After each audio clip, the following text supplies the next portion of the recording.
आइए अब रुक कर रहे हैं अगली खबर की तरफ। मुख्यमंत्री योगी आदित्यनाथ ने महाकुंभ से जुड़े अफसरों के साथ मीटिंग की है। इस दौरान सीएम ने कहा कि बड़ी संख्या में श्रद्धालु संगम आ रहे हैं, व्यवस्था में चूक की कोई गुंजाइश नहीं होनी चाहिए। ऐसी व्यवस्था बनाने की बात उन्होंने कही है कि श्रद्धालुओं को कम से कम पैदल चलना पड़े। महाकुंभ का आज 40वां दिन है। 35 से ज्यादा वीआईपी संगम स्नान करेंगे। मेला खत्म होने के 5 दिन और बचे हैं। सुबह 8 बजे तक 31 लाख श्रद्धालुओं ने संगम स्नान किया। अब तक करीब 58 करोड़ 34 लाख श्रद्धालु स्नान कर चुके हैं। आज शुक्रवार से महाकुंभ में भीड़ बढ़ेगी क्योंकि ये आखिरी वीकेंड है। संगम आने वाले सभी रास्तों पर 8 से 10 किलोमीटर तक श्रद्धालुओं की भीड़ है।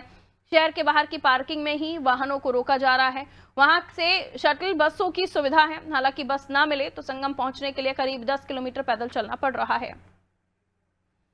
तो पूरी तरीके की व्यवस्था हो, श्रद्धालुओं को पैदल ना चलना पड़े, इसलिए भी अधिकारियों को निर्देशित किया है मुख्यमंत्री ने। और सीधे तौर पर हम जान लेते हैं, हमारे सहयोगी हमारे साथ जुड़े हुए हैं, उनसे हम जानेंगे कि क्या कुछ व्यवस्थाओं में तब्दीलियां देखी जाएंगी, क्योंकि अब अंतिम 5 दिन हैं और हम ये कह सकते हैं कि इन 5 दिनों में भीड़ और भी बढ़ सकती है। अभिषेक, तो क्या माना जाए कि जिस तरीके के निर्देश दिए जा रहे हैं वो धरातल पर दिखेंगे, क्योंकि लगातार हम देख रहे हैं कि स्ट्रिक्टनेस अब दिखाई देने लगी है।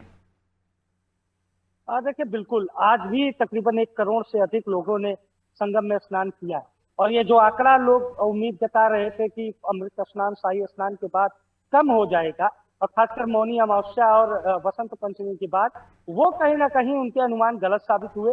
और ये राज्य सरकार भी कहीं ना कहीं इस बात की उम्मीद लगाई हुई थी कि जो महाकुंभ का आयोजन है, इतनी भव्य तैयारियां हैं, तो श्रद्धालु 50 करोड़ के आसपास आएंगे, लेकिन 57 करोड़ ये आंकड़ा पहुंच चुका है। राज्य सरकार ने भी जो उम्मीद की थी उससे ज्यादा लोग यहाँ पर पहुंच रहे हैं।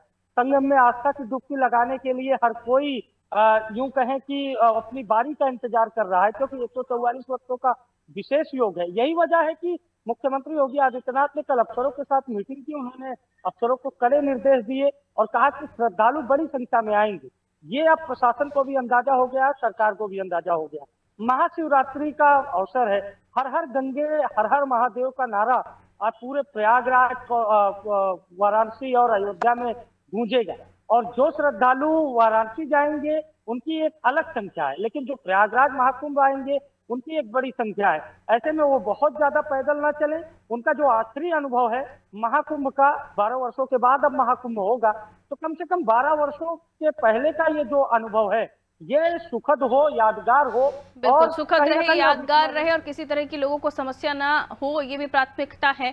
बहुत शुक्रिया अभिषेक जानकारी के लिए। तो प्रयागराज में तमाम व्यवस्थाएं की जा रही हैं श्रद्धालुओं की सुविधा के लिहाज से, और इसको लेकर मुख्यमंत्री ने बैठक भी ली थी, जिसमें उन्होंने ये भी प्राथमिकता में रखा था कि जो श्रद्धालुओं ने बहुत ज्यादा पैदल ना चलना पड़े, इस बात का भी विशेष ध्यान हो। और अभी वीआईपी की अब कोई बात है ही नहीं। वीआईपी संगम में कई सारे लोग जो पहले भी डुबकी लगा चुके हैं, और अब 5 दिन शेष और श्रद्धालुओं का जमावड़ा।